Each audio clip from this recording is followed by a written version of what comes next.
Hi everyone, welcome to Stabicraft on the Sound. Following along in the crabbing Puget Sound weighted pot versus weighted pot series here. And for my midweek video, thought I'd break down some of the footage we had from underwater. And one of the first things I noticed reviewing the footage from this trip was how fast the pot starts to move that isn't weighted. And here you can see where it's touched down. It's already starting to bounce along the bottom just a little bit. So we got crab coming along, crab working its way in, and somebody had commented earlier too in one of the other videos about crabs don't like it when the pots skip along the bottom. And this one certainly does. The very opening scene was when this one started getting yanked along. And if you look at the anchor lines or the ropes at the top of the frame, you can see them moving very vigorously, right? And that was in a fairly calm area of the sound, kind of off the northern side of Hat Island. So what happens here is continues to do that. I move away from the area, and within I want to say 7 minutes, and I'll skip ahead here in a second and show you, that line gets full tide. You can see it almost pulled it there. It almost had it off the bottom. Now it's settled back down, and in a minute here we'll have a big hard pull come along that lifts the thing, scrapes it across the bottom, and then tips it up. But to contrast that with what happens with the weighted pot, I'll cut here in a second, and I'll put in where the weighted pot comes down and pretty much anchors itself to the bottom firmly, and then proceeds to stay there while it hits or gets hit by the same waves. So I'll plug that clip in here now and show you what it looks like when it's got the weight in it first. So our weighted pot has now hit the ground hard, and from this point it pretty much stays put. So dead center of the frame in the lower section, we have the tip of the weight.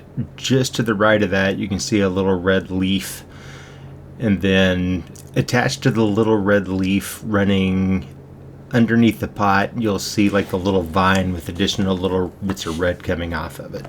That's what I'm using as my reference point for this pot that has the 10-pound weight in the bottom. Both of these pots were dropped really close to each other. Both were hit by the same waves, same current, and both of them have more or less the same amount of buoys on top. If anything, I think the pot that was empty without weight had less buoys on it. I think it only had a couple of the red and white ones on it. The one with the weight on it might have had a few additional ones on there to make sure that it didn't get totally lost. So now that we've seen this one hit bottom, I'll cut to the clip where this one gets hit by the waves, and you can see how the big waves affected this weighted pot. So now we're on to the weighted pot, about to get its first little pull by the waves above. There you can see it slightly jiggle. So it'll stay solid here for another few seconds, and then you'll see it get a couple of really hard pulls on it, but it comes right back down and settles. And if you watch that vine underneath as the reference point, it really never moves off of it. So there were the two hard hits. Now we'll cut over and see what happens to the unweighted pot. Now we're back on the unweighted pot, and here's that gentle little hit that barely jiggled the other pot with the weight in it. And you can see just off of that wave alone, this one's starting to scoot along. It'll almost start to settle back down here in a second, and then you'll see it gets a couple of pretty hard hits and goes a little bit farther, right? And then eventually here it's just going to settle upright on one of the edges. So I don't know how many feet this thing moved, but it was several, right? And this was just based off of a few harsh waves that come through, probably from one of the other big boats around there.